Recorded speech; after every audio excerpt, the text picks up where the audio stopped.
কপালে দুঃখ আর যা গালাগালি অপেক্ষা করছে। তো রকি আমার বাড়িতে এসছে আর রকি ঘুড়ি বানিয়ে নিয়ে এসছে। কি লিখেছে চলো তোমাদের এবার দেখাই। আমাদের দুপুরের খাওয়া দাওয়ার প্রস্তুতি শেষ। ভিডিও করব, ঠিক আছে, দাঁড়া আরো কয়েকজন চলে আসুক। তো এখন দেখতে পাচ্ছ কিছু বাচ্চারা ফুটবল খেলছে। এবার ওদের দাবি হলো, তো দেখো আমি পুজো শুরু করে দিয়েছি, ছেলে এখনো ঘুমাচ্ছে। তো সকাল সকাল দেখতে পাচ্ছ কেমন ভাবে পুজো হচ্ছে। আমি জাস্ট ঘুম থেকে উঠলাম, এদিকে মা পুজো করছে, বাবা আবার বসে বসে দেখছে পুজোটাকে। বাবা সেই বাচ্চাদের মতন বসে রয়েছে দেখো ওখানে। মা সকালবেলা অলরেডি ব্লগটা শুরু করে দিয়েছে। এইবার আমি ফিশ পন্ডের একটুখানি কাজ করব, পুরোটা কাজ করব না আজকে, কারণ শরীরটা একটু খারাপ আছে। তো কি কাজ করব বলছি তোমাদের। সবার প্রথমে যে কাজটা করব সেটা হচ্ছে এই গাছগুলোকে সেট আপ করা।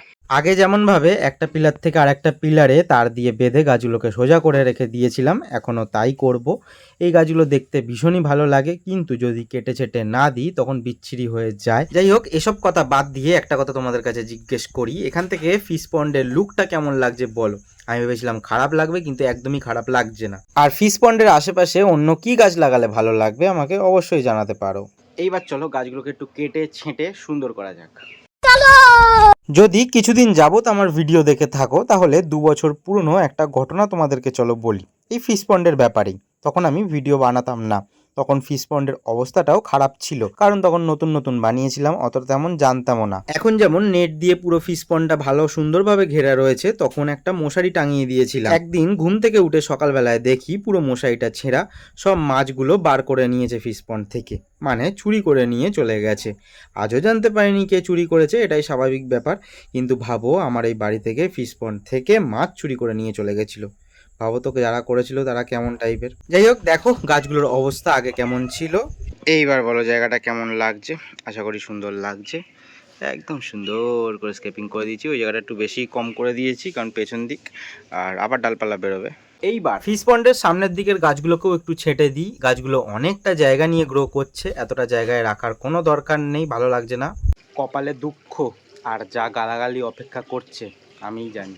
কারণ কাঁচিটা গেল ভেঙে। এই কাঁচিটা ভেঙে যাওয়ার না, কিন্তু জানি না কেন ভেঙে গেল। গাছগুলো তো একদমই নরম, কিন্তু কি করে যে ভেঙে গেল বুঝতে পারলাম না। বাদ বাকি কাজটা ভাঙা হ্যাকশোর যে ব্লেড হয় সেটা দিয়েই করলাম।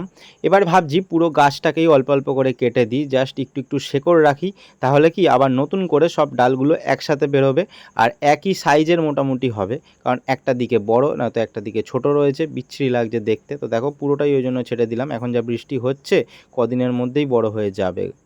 সামনে দিয়েও তোমাদের একবার দেখাই। তো এখন এরকম লাগছে, কদিনের মধ্যে একদম ঠিকঠাক হয়ে যাবে। এখন যা বৃষ্টি হচ্ছে এক্ষুনি ডালপালা ছড়িয়ে আবার জায়গাটা ভর্তি হয়ে যাবে। কালকে বৃষ্টির জন্য জলটাও একটু নোংরা হয়ে গেছে, দেখতে পাচ্ছ কেমন পরিমাণ ঘোলা হয়ে রয়েছে।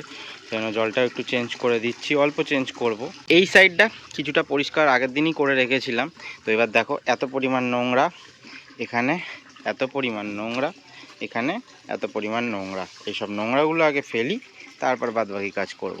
আর একটা জিনিস, আগের দিন এই গাছটাকে তুলে রেখে দিয়েছি। দেখো গাছটা কি সুন্দর গাছ। এটাও একটা হচ্ছে কি যেন আফ্রিকান বাম্বু না কি বলে, মানে লাকি উড আছে না, ওই গাছ এটা। তো ওইখানে পেছন দিকে একখানা গাছ আছে, ওই যে পেছন দিকে একখানা গাছ আছে। এটা একটা, এটাও পেছন দিকে ছিল, কিন্তু ওটা যেহেতু পাইপ লাইন আছে ওখানটাতে জল বেরোনোর, সেই জন্য ওই দিকটাতে ওটা রাখবো না। রকি আমার বাড়িতে এসছে আর রকি ঘুড়ি বানিয়ে নিয়ে এসছে, দেখাতে এসছে যে ও একা একা ঘুড়ি বানিয়েছে। আবার রকি লিখেছিস? কি লিখেছিস? রকি বয়। আচ্ছা, তো কি লিখেছে চলো তোমাদের এবার দেখাই। এদিকে লিখেছে রকি বয়। আজকের ডেট 3 তারিখ কেন? আজকে 4 তারিখ। ও কালকে বানিয়েছিস বলে, আচ্ছা 3 তারিখ 3-8-25 লিখেছে। এই ঘুড়িটা আমি বানিয়েছি। এই ঘুড়িটাকে 10-এর মধ্যে কত দেবে? বাহ বাহ বাহ জিও, কি লিখেছিস রে তুই, দারুণ লিখেছিস তো, বাহ। আমাদের দুপুরের খাওয়া দাওয়ার প্রস্তুতি শেষ। মা দেখতে পাচ্ছ কলা পাতায় ভাত বেড়ে দিয়েছে। তো চলো খাওয়া দাওয়া করা যাক। মা কি কি আজকে করেছে দেখি। করেছে হচ্ছে ভাত, আলু আর কলা মাখা, আর হচ্ছে ডাল মাখা, তাই তো। খাওয়া দাওয়া শেষ, চলো এবার বাদবাকি কাজটা করা যাক। আর কিছু কাজ ফিশ পন্ডে করেছি, যেটা আশা করি তোমরা বুঝতে পারছো। দেখো, এই সামনেটাতে মানি প্ল্যান্ট গাছ দিয়েছি, যেগুলো ছিল ঠিক এই পিলারটার পেছন দিকের পিলারে, ওই কোনার পিলারটাতে ছিল। তো এইগুলো এই জায়গাটাতে দিলাম, যাতে এই পিলারটা একটু ভরাট ভরাট থাকে, কারণ এই পিলারটা একটু ভরাট ভরাট আছে এই গাছটার জন্য, এটা যাতে একটু ভরাট ভরাট থাকে। আর মানি প্ল্যান্টগুলো মাটিতে পুঁতলাম না, জলেই দিয়েছি, যেমন ছিল ওরমভাবেই বাড়ুক। আর দেখো, পুরো একদম ফিশ পন্ডটা পরিষ্কার করে দিয়েছি। অনেক ঝাঁঝি ছিল, আর অন্য অন্য প্ল্যান্টের সব গাছ ছিল, যেগুলো গঙ্গা থেকে আমি কালেক্ট করেছিলাম, সেগুলোকে সব ফেলে দিয়েছি। দু একটা ডাল রেখেছি। আর গুড়িপানা যেগুলোকে বলে, ওই গুড়িপানাগুলো থেকে এত পরিমাণ ভর্তি হয়ে যাচ্ছে, সেই জন্য সব তুলে ফেলে দিয়েছি। জলটা কিছুটা পরিষ্কার করেছি, আরও পরিষ্কার করব, কারণ তলার দিকে ওই মাটি মাটি হয়ে রয়েছে, ওইগুলোকে বার করাটা দরকার। ওগুলো পরে বার করব। এবার বলো ফিশ পন্ডটা কেমন লাগছে। এইবার ফিশ পন্ডটাকে আস্তে আস্তে আস্তে ডেকোরেট করব। এরা দেখো এখন মাঠে খেলাধুলা করছে, ঠিক আছে। কি হয়েছে বল? ভিডিও করব, ঠিক আছে, দাঁড়া আরও কয়েকজন চলে আসুক, তারপর তোদের ভিডিও করব, ঠিক আছে। তো এখন দেখতে পাচ্ছ কিছু বাচ্চারা ফুটবল খেলছে। এবার ওদের দাবি হলো ভিডিও করে দিতে হবে ওরা যে খেলছে। তো চলো একটুখানি ওদেরকেও দেখাই আমার ব্লগে। দাঁড়াও, কে কি মারবে দেখি। কে এখন কে কি করতে চাস বল? ওই ওরে রে, এটা আবার কি খেলা হচ্ছে?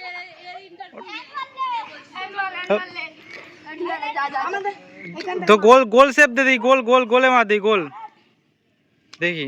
ওরে ঠিক আছে। ওরে স্যার, রকি আবার তুই কি খেলছিস রে? এ আবার কি খেলছিস তোরা? তো এখন ও মারবে, আর গোলকিপার হচ্ছে ও। দেখি কেমন মারতে পারিস, চল দেখি। গোল করতে হবে কিন্তু, ঠিক আছে। ওরে সাবাস, গোল করে দিয়েছে। যা, তুই ভালো গোলকিপার না, যা। এবার কে মারবে? রকি। চল, রকি মারবে। সূর্য হচ্ছে গোলকিপার, দেখি। ও বাবা, খালি এরা এরকম করলে হবে? ডাইভ পাই মারবি তো, একদম শুয়ে পড়বি তো। আজকে হয়তো ডাইভ পাই মারা হবে না, আজকে মার দিবে। তাই? হ্যাঁ। ঠিক আছে। আর কে মারবে? কে মারবে? তোর নাম কি বল? আমার নাম দা, ওর নাম প্রদীপ। ঠিক আছে, মার। আমার নাম আয়ুষ। আয়ুষ, ঠিক আছে। আয়ুষ মেরেছে, রকি মেরেছে, সূর্য মেরেছে। না, সূর্য মারিনি এখনো। সূর্য মারে, এবার যা। প্রদীপ মেরেছে। এবার তাহলে প্রদীপ গোল করতে পারলি না তুই, সবাই গোল করে দিচ্ছে। এবার সূর্য অনেকগুলো গোল খেয়েছে, দেখা যাক ও করতে পারে কিনা। আগে ঠিক করে বল রাখ, আবার গড়িয়ে যাবে। চল তাড়াতাড়ি করে কর, হ্যাঁ। এবার সূর্য মারবে, দেখি সূর্য দেখি কেমন জ্বালিয়ে পুড়িয়ে মারতে পারে। ও বাবা, যা যা। তাহলে তাহলে ঠিক আছে, দুজন পারলি না, ঠিক আছে। ওরে সাবাস, ভালো গোল করে দিয়েছিস। ঠিক আছে তোরা আবার খেল, ঠিক আছে। আবার পরে দেখাবো তোদের। বাচ্চাগুলোকে আমার অনেক ব্লগেতেই দেখাই, কিন্তু খেলবে আজকে। অনেকদিন ধরে ওরা খেলে, আমাকে বলে দাদা ভিডিও করো। আমি না, তোদের ভিডিও করবো না, তোরা খেল। তো আজকে করে দিলাম, পিছনে পড়ে গেছে যে দাদা করতে হবে করে। ঠিক আছে, করে দিলাম।